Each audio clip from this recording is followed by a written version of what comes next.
Comment du cuivre rouge ordinaire se transforme-t-il en fil électrique domestique?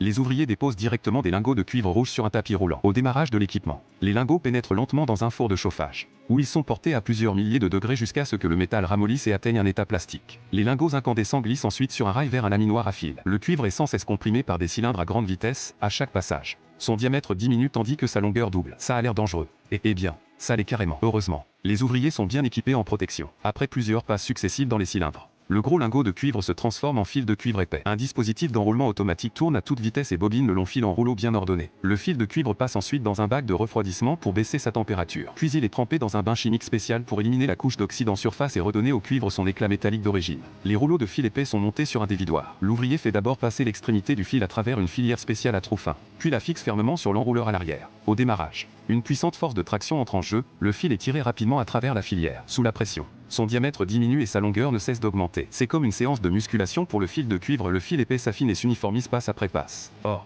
le fil électrique qu'on utilise au quotidien est composé de plein de brins de cuivre très fins. C'est là qu'intervient l'étape du tréfilage. Les fils de différents calibres passent par plusieurs filières, et à chaque tirage, le diamètre diminue encore un peu tandis que la surface devient plus lisse. Comme le métal génère énormément de chaleur pendant le tréfilage à grande vitesse, une température trop haute dégraderait la qualité du fil, voire le casserait, et il faut refroidir et lubrifier le fil en continu pour que tout se passe bien. Les brins de cuivre fin conformes aux normes sont finalement récupérés par les rouleaux enrouleurs, en bobines bien régulières. Ensuite, les ouvriers fixent ces fins brins sur une machine de formage de câbles. Ces brins de cuivre pénètrent ensemble dans un anneau de positionnement, puis passent tous en même temps à travers une filière de calibre. Une gaine plastique fondue est extrudée et enveloppe fermement le conducteur intérieur. Le fil tout juste sorti est encore très chaud, sous un jet d'eau froide continue. L'enveloppe plastique refroidit rapidement et durcit. Puis il passe par plusieurs séries de rouleaux pour ajuster la tension et garantir une épaisseur parfaitement uniforme. Seul petit bémol, à la fin de la ligne de production, il n'y a pas d'enrouleur automatique. Donc le fil part un peu en vrac. Quand ça s'entasse trop, les ouvriers lancent vite l'opération d'enroulement, la machine fait tourner le fil d'avant en arrière. Et en quelques minutes à peine, une grosse botte de fil est parfaitement rangée. On fixe le tout avec du fil de nylon pour éviter que ça ne s'éparpille pendant le transport. Alors,